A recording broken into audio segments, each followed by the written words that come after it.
Hello and welcome to the Brutal Iron Gym podcast, where our goal is to cut through the BS and deliver the brutal truth about topics related to health and happiness. Today's podcast number 1506. The topic is training and the title is Adding Rehab for Injuries While Still Progressing Healthy Muscles. I tried to figure out how to make that any shorter, but I wasn't sure how, so it's a little bit of a lengthy one. But what I wanted to talk about was, this comes up quite often.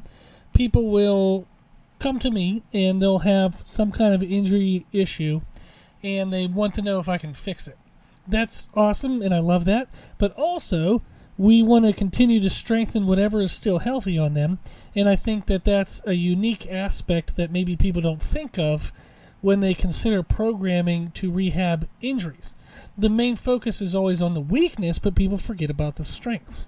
So what I wanted to do today was talk about a client example where they're having some issues that we do want to deal with for rehab purposes, but how we're still blending in healthy muscles and lifts that they like and then lifts that motivate them, so that way they're not just doing, annoying, boring, basic rehab all the time. So this client had a history of knee issues and low back issues. They wanted to lose some body fat, and they wanted to just kind of have more structure to training, more accountability, crazy busy schedule. They're a school teacher with after-school activities.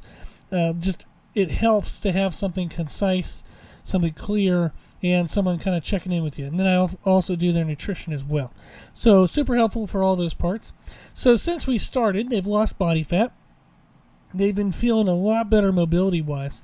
But recently they started having this issue with their knee that feels different than what it did before, and it's coming, and it's kind of like, oh man, where did this come from? Why is this coming out? And after a discussion, we pinpointed it to the popliteus. I don't even know if I'm saying that right. It's Popliteus. So it's the muscle on the back side of the knee. I know a lot about anatomy, but I kind of forget how to pronounce some of these muscle names all the time. So I'm going to say it as the popliteus, and then any physical therapist out there is probably just going to cringe if I'm getting that wrong. So that's the muscle on the back side of the knee, and it's on the same side as an old ankle injury that causes misalignment of his ankle. So I talked to him before when he was doing, say, bodyweight alternating reverse lunges. I'd be like, hey man, that foot's kind of a little wonky compared to the other foot. Like, do you recognize that? Do you feel that? And he's like, oh, I had this old injury in my ankle. So I was like, oh, okay. And here what turns out is that every time he's stepping on that foot, the popliteus, I should have looked this up before I started the podcast because it's going to bug me if I'm not saying it right. But that muscle, the pop muscle on the back side of the knee, what its job is to work to stabilize the knee, dealing with rotation and general stability, and that instability can come from the ankle. So athletes who have unstable surfaces are actually prone to having popliteus issues. So this is something where I'm like, okay, well, this is starting to make sense. If we've been doing a lot of unilateral work to strengthen his knees, to improve his balance, to strengthen hip muscles, to help grow his thighs and his glutes, we've been doing, a good bit of unilateral work. Well, the volume was good for a while. We were seeing improvements. But with schedule changes, going from like a summer schedule to now being in school, and with traveling and a little bit of, here and there inconsistencies to training and nutrition, the knee has started hurting a little more, and the pain doesn't seem to be going away like the small little tweaks and annoyances used to when in the past, like past months. So when he mentioned his knee pain, that's when I looked up the possibilities of what it could be and realized that the popliteus could be an issue due to the old ankle injury. I sent him a self-release therapy, like a massage type technique for the popliteus. He said, holy crap, it's super sensitive to that self-therapy, and then afterwards it did feel better. So we're like, okay, this could be it. So what we did with our current program, like when I wrote him the new program based on what we found, is we have the program structured to address popliteus tightness, but also to address ankle positioning and balance. So we want to strengthen his ankle, so that way it stops causing issues with the knee. So not only do we want to, alleviate some of the overworked stress in that muscle on the backside of the knee. We want to reduce why it has to do that much freaking work. So we're doing a lot of ankle stability. Now, I told the client I actually rolled my ankle in college playing basketball, and I tore all the ligaments on the outside of my ankle. So my foot was very floppy and externally rotated. It kind of dropped to the outside. When I realized that, it was days later that I was hopping around on my foot. By the time I went into the hospital and got it scanned and stuff, they said they couldn't do anything. So I trained my calves a lot, and I trained all the muscles around my ankle, and now you wouldn't be able to even see that there was an issue with my foot when I have my shoes off or when you see me walking around. So it took a while. My foot was kind of floppy for a little bit, but I was able to address and fix it. So I told them that we're going to do very similar therapies and things that I've done. So it was helpful to have that experience. I'm not happy that I tore my ankle up, but but it was nice to already have that experience. We're also in the program addressing a distended stomach. So his abdominal wall is distended, and that's from years of being overweight and not using it very much. So we're working to pull the abdominal wall back in. This is kind of like treatments for rectus diastasis recti. There you go. Diastasis recti, which is separation of the abdominal wall, kind of like the spreading of the abdominal wall and thinning it out and weakening of it. That happens in females, but it also happens in men who are overweight, especially for long periods of time. Their abdominal wall becomes distended, becomes very weak. So we're working on trying to pull that back in to improve his aesthetics, and then also to improve abdominal bracing and stability when he's doing any movement outside of the gym. If he bends over to pick something up, if he's moving around, that's always going to help. Now, we still have work for the upper body included in the program, specific for his bench press, because that's his favorite exercise. So we want to still be doing bench press. That motivates us to do all the piddly crap that we don't want to do. But we need to do all that with the least stress on the knee. So we can't do anything that's in a kneeling position, half kneeling position. We don't want to be getting him up and down off the ground. We have to be careful of the amount of movement of the knee, and any singular kind of like split stance, any kind of offset positions. We don't want any of those either, because that's going to fire off the stabilization in the knee that we're trying to reduce the irritation of. Now, all within that, we're also working to improve posture of the upper body, trying to balance front and back side of the shoulder, mobility, looseness, tightness, strength, and just improve his overall upper body mechanics. So that's what his program does. It addresses all these things. I've lost track of whether that sounds significantly a lot or not, because this is what I do all the time, but this is normal. This is absolutely normal for a program to be able to address all of these multiple things and do it well. So, very normal, totally okay with doing that. That's what I do all the time. So what I wanted to do was read through some of his workouts, so that way we could see how it's structured and what we did to kind of account for all of this. So he does 3 workouts a week during the weekdays, and then he has a Saturday workout where he works out with a friend of his, and they do a lot of bench press work. So they both like bench press, and they used to be old school powerlifters and whatnot, so it's fun to kind of get together and move some heavy stuff around. So the first thing we have in his workout number 1 is the popliteus release. So if he trains in the evenings, so he's been up on his feet all day teaching at school and doing any extra after school activities, that knee's going to be super ticked by the time we get to training. So we have him doing 2 sets of the releases. There's kind of a method to it all, but I have, for all of their exercises, all of my clients' exercises, there's a video tutorial for every single exercise. So I have the video for the popliteus release. Then we go to a popliteus stretch. So once we kind of release the tightness and get it to kind of like semi-okay from all the day of stress, we actually work to try to stretch it and open and try to encourage it to relax and release tension. We then go to band ankle strengthening. There's a routine I have him go through where he works on all the different movement pathways of the ankle, and it uses a band as resistance. So he goes through and he does that. Now, we go into a circuit where he does vacuum breathing. There's a standing version of a vacuum breathing where, so that way it's the least amount of stress in his knees, since he can stand on his feet and kind of bend over, lean onto something. There's a vacuum drill you can do that is awesome for pulling in your abdominal wall. Actually, professional bodybuilders use this variation to pull in their abdominal wall, so that way when they're on stage they don't have a distended stomach. So we're using the same concepts because we want the same result.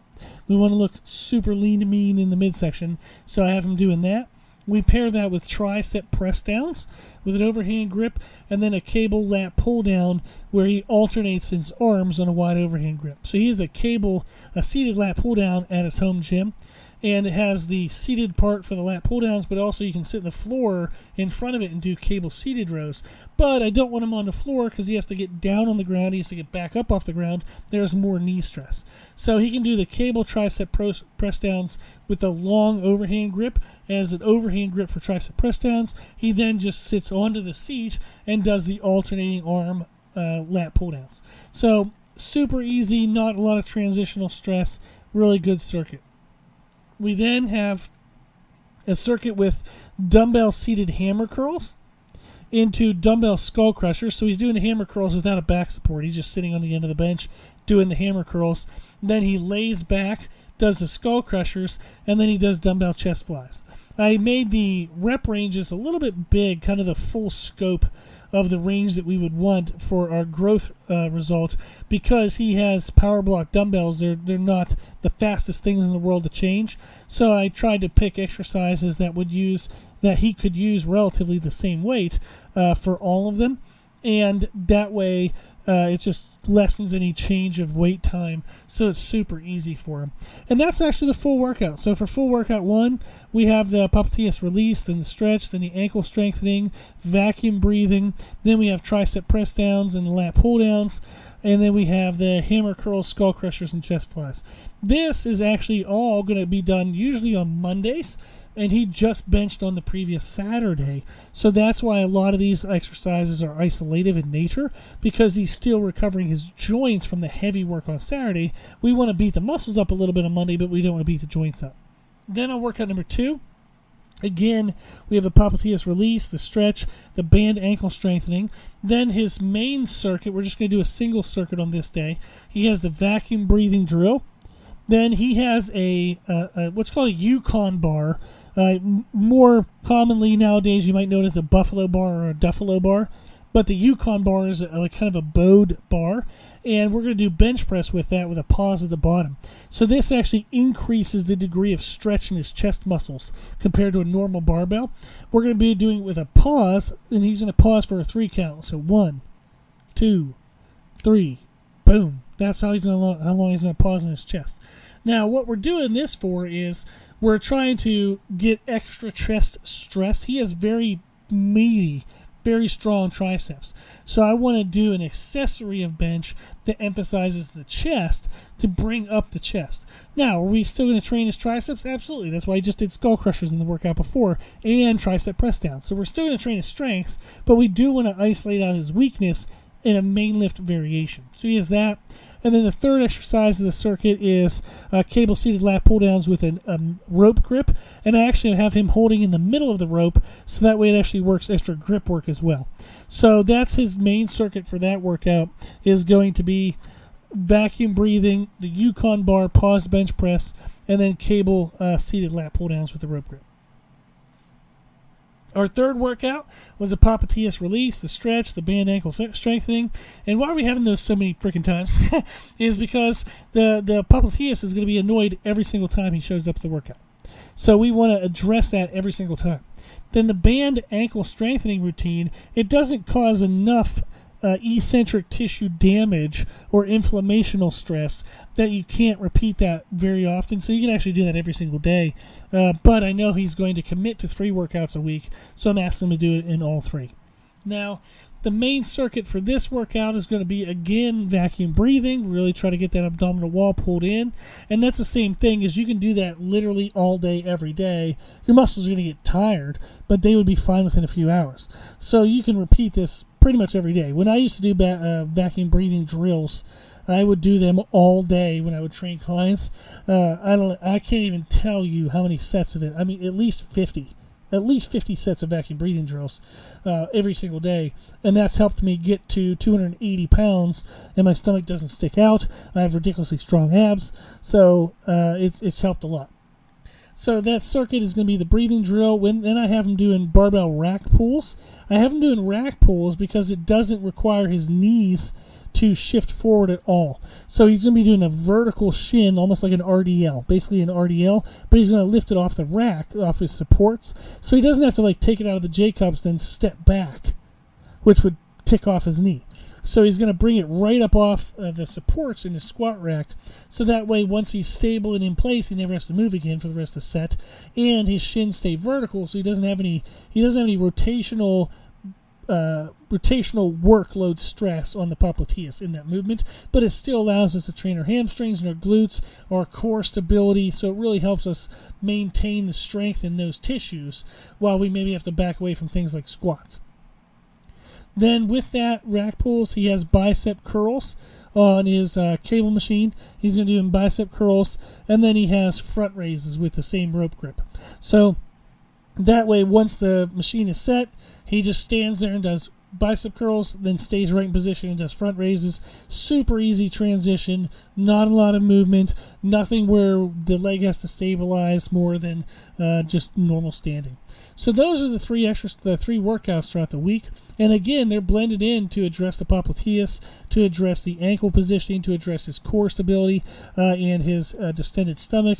We also want to have fun with the bench press and progress the bench press. We want to keep the muscles of the hips strong, so that's why we're doing the rack pulls. And we want to still work his arms, his shoulders, his upper back. So we have all that still blended in as well. Then his Saturday workout with his friend, he does cable straight arm pull downs at a bench width grip to work on the lats and kind of cueing and activating the lats to be super tight like he'll need to do in the bench press. And then he sits down and does cable wide grip lat pull downs where he does some reps behind the neck and some reps in front. That opens up shoulder mobility, and it starts to promote openness in his chest muscles, so that way his shoulders are free and open and warmed up before he bench presses. Then he goes on, and we have bench press. We have click presses, which is a freaking awesome way to train explosivity. So you basically are pressing hard enough and fast enough that the weights actually click on the bar. So you press so far fast up, then you stop, and the weights actually click against the bar. If you've never done that, try it. It's an awesome way to be explosive. So he works up to 2 maximum explosive sets of click presses. Then we go to Spoto press, which is a tricep dominant chest press. And then he goes into a guillotine press, which is a chest dominant chest press. And then we finish with cable lat pull downs, shoulder width underhand grip. And that grip is a really great stretch for the lats, but it also helps to, which helps his shoulder posture and mobility. And then it's a really good way to kind of open up the back and open up tight mechanics after that much benching. So it kind of resets his posture before he leaves for the day. So that is his program, his 4 workouts, and it has everything. So everything that he needs is covered within those workouts. So as we said, it addresses the popliteus, addresses positioning and balance in the ankle, addresses the distended stomach. He still gets to work on his upper body, his favorite exercise, the bench press. That's good motivation. And we're doing all of that with the least amount of stress on the knee, and we're doing it in a way that improves his posture and doesn't, a lot of times when people bench, they get really tight in their chest and their shoulders round forward. We're correcting all of that.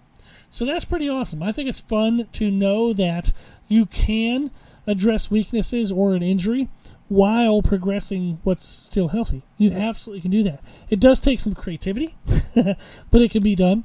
So if you're struggling with an injury or weakness issues and you feel like they're possibly holding you back, reach out. Let me know. If you want to work with me, I'll be happy to work with you as a client. But if you just want to let me know what your problem is, and I'll make a podcast out of it. I'll try to give you some solutions, give you some answers.